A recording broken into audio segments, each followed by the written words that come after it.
Hey everyone, welcome back. Tonight we're going to continue on practicing rhythms with Only Happy When It Rains. My piano teacher encourages me to play small pieces at a time, so a bar or a line or a particular fingering change. I like to use some tools like MuseScore or Garage Band to help me through that. MuseScore, for example, will allow me to enter the music and then follow along as it plays the notes. So it might, for example, play through them like this. It might be a little fast, and I can adjust the rate at which it plays to make it easier for me to practice. So I can play, instead of 120, I can play it at 60, 80, 100, until I'm comfortable playing it at this rate. But I also like to be able to analyze how I've actually played instead of how I think I've played based on my ear. I may not be as good at determining a quarter rest or a half rest or a quarter note and a 3/8 note as I'd like to think I am. GarageBand helps out a lot in this case. So by turning on GarageBand, it's the gray bar above, as I start to record, it will actually show the notes that I'm playing.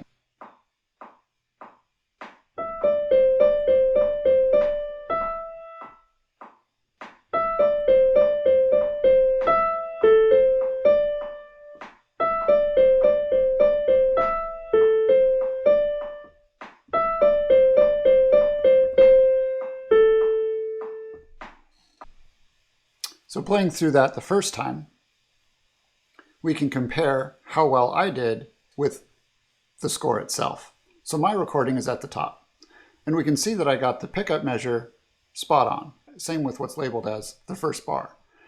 The second bar, similarly correct.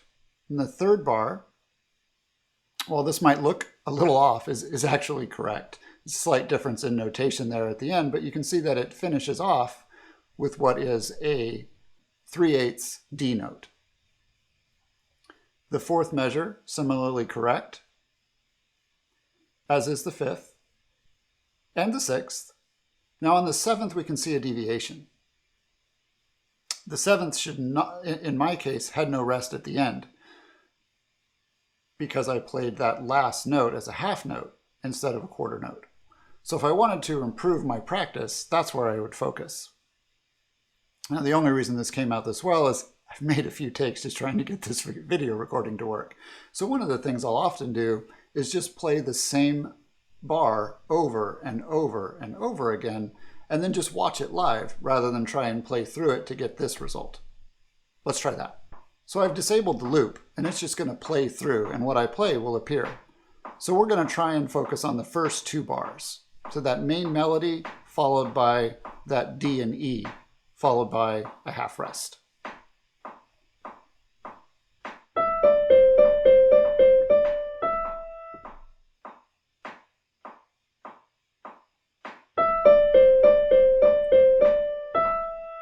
There, that second time was right.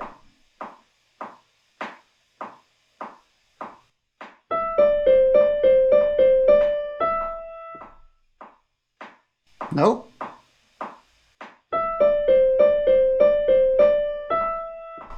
There, we're getting it again.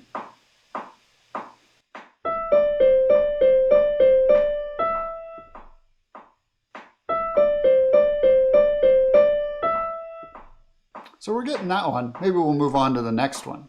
So this one, we will play the third and fourth, or as numbered here, the fourth and the fifth.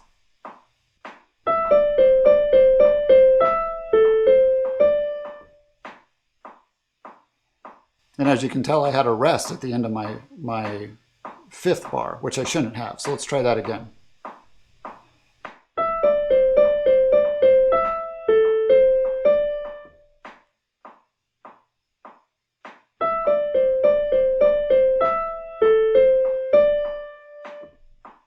And that time we picked it up correctly.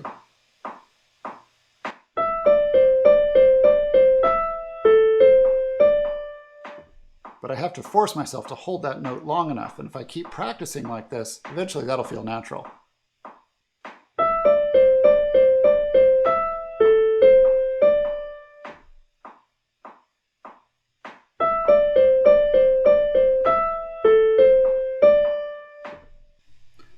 So both MuseScore and GarageBand can be useful in practicing rhythm. either by playing along with the rhythm in MuseScore until it sounds right to you and you're keeping pace with the guided notes, or you can use GarageBand to analyze what you've played and make live updates bar by bar as you try and get better and closer to the actual rhythm. This takes a lot of time. It's certainly more and more time than just is shown here in this heavily edited video. But I hope you found it useful, and I hope it helps you through your rhythm practice. And until next time, keep practicing.